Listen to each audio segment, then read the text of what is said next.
ये वीडियो सिर्फ एजुकेशनल और इन्फॉर्मेशनल पर्पज के लिए है। ये कोई इन्वेस्टमेंट एडवाइस नहीं है। इन्वेस्टमेंट करने से पहले अपनी खुद की रिसर्च जरूर करें। तो दोस्तों, आज के वीडियो में हम 3 स्मॉल कैप स्टॉक्स का एनालिसिस करेंगे। यहाँ कोई बाय या सेल रिकमेंडेशन नहीं होगी, सिर्फ कंपनीज के बिजनेस मॉडल और फंडामेंटल्स को सिंपल लैंग्वेज में समझेंगे। ये वीडियो प्योरली एजुकेशनल पर्पज के लिए है। तो चलिए दोस्तों, शुरू करते हैं आज का वीडियो। तो दोस्तों, अभी हम बात करते हैं आज के फर्स्ट स्टॉक के बारे में। यह कंपनी नेमल्ड कॉपर वाइंडिंग वायर्स और इंसुलेटेड कॉपर कंडक्टर्स बनाती है। साउथ एशिया में वाइंडिंग वायर्स की लार्जेस्ट प्रोड्यूसर मानी जाती है। यह मेनली ओईएम कंपनीज को सप्लाई करती है जो पावर, ऑटो, कंज्यूमर ड्यूरेबल्स और ट्रांसफॉर्मर इंडस्ट्रीज में काम करती है। मेजर प्रोडक्ट्स में इनेमल्ड राउंड और rectangular winding wires, continuously transpose conductors और पेपर इंसुलेटेड कॉपर कंडक्टर्स शामिल है। इनका use Motors, generators, transformers, submersible pumps और इलेक्ट्रिकल मशीन्स में होता है। सिलवासा और गुजरात में मैन्युफैक्चरिंग प्लांट्स है जिनकी टोटल कैपेसिटी लगभग 39,400 मैट्रिक टन पर एनम है।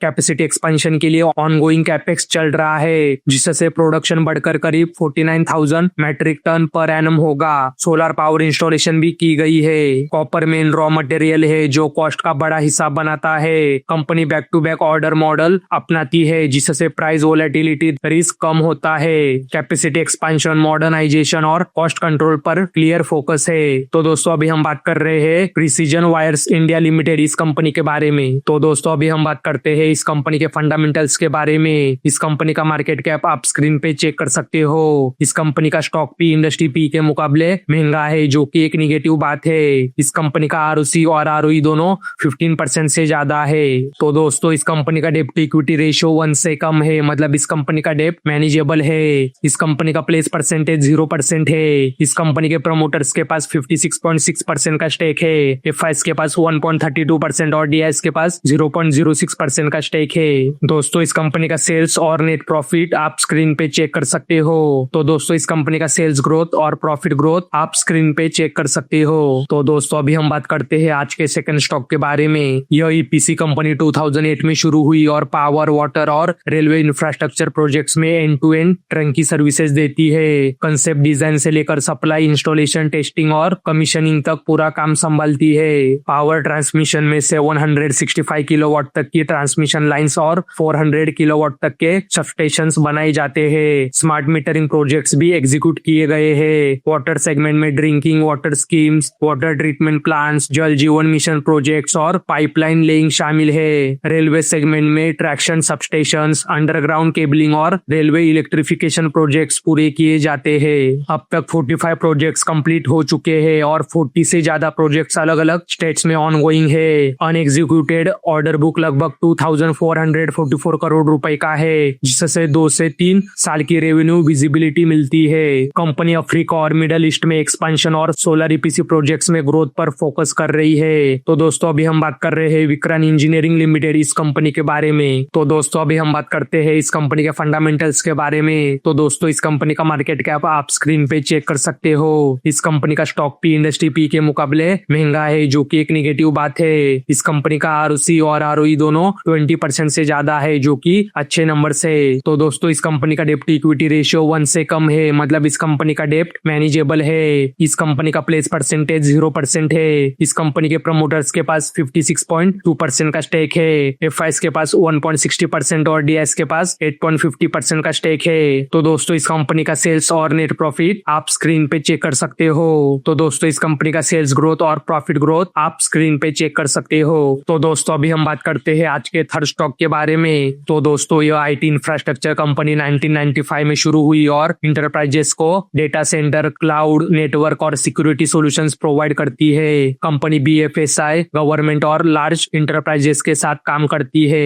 Data center and cloud segment में SCA, virtualization, hybrid cloud backup और डिजास्टर रिकवरी सॉल्यूशंस दिए जाते हैं। नेटवर्क एंड सिक्योरिटी में SD-WAN, firewalls, end point security और आइडेंटिटी मैनेजमेंट सर्विसेज शामिल है। वर्कप्लेस सॉल्यूशंस के तहत VDI, माइक्रोसॉफ्ट 365, डिवाइस मैनेजमेंट और मैनेज स्प्रिंट सर्विसेज दी जाती है। मैनेज सर्विसेज में NOC, SOC, ऑपरेशंस और मल्टी ईयर सपोर्ट कॉन्ट्रैक्ट शामिल है, जिससे रिकरिंग रेवेन्यू मिलता है। ग्लोबल टेक पार्टनर्स जैसे माइक्रोसॉफ्ट, सिस्को, डेल और VMware के साथ कोलेबोरेशन है। क्लाइंट्स में RBI, ICICI bank, SBI, LIC और नाबार्ड जैसे बड़े इंस्टीट्यूशंस शामिल है। कंपनी के पास 200 से 280 करोड़ रेंज के कई लार्ज कॉन्ट्रैक्ट्स है, जिससे स्ट्रॉन्ग रेवेन्यू विजिबिलिटी मिलती है। तो दोस्तों अभी हम बात कर रहे हैं डायनाकॉन सिस्टम्स एंड सॉल्यूशंस लिमिटेड इस कंपनी के बारे में। तो दोस्तों अभी हम बात करते हैं इस कंपनी के फंडामेंटल्स के बारे में। तो दोस्तों इस कंपनी का मार्केट कैप आप स्क्रीन पे चेक कर सकते हो। इस कंपनी का स्टॉक पी इंडस्ट्री पी के मुकाबले सस्ता है, जो कि अच्छी बात है। इस कंपनी का ROC और ROE दोनों 35% से ज्यादा है, जो कि अच्छे नंबर से। तो दोस्तों इस कंपनी का डेप्ट टू इक्विटी रेशियो 1 से कम है, मतलब इस कंपनी का डेप्ट मैनेजेबल है। इस कंपनी का प्लेस परसेंटेज 0% है। इस कंपनी के प्रमोटर्स के पास 61% का स्टेक है। FIs के पास 0.34% और DIs के पास 0.26% का स्टेक है। तो दोस्तों इस कंपनी का सेल्स और नेट प्रॉफिट आप स्क्रीन पे चेक कर सकते हो। तो दोस्तों इस कंपनी का सेल्स ग्रोथ और प्रॉफिट ग्रोथ आप स्क्रीन पे चेक कर सकते हो। तो दोस्तों ये थे आज के हमारे 3 स्मॉल कैप स्टॉक्स। अगर आपको वीडियो पसंद आया हो तो वीडियो को लाइक, शेयर और चैनल को सब्सक्राइब करना ना भूले। धन्यवाद।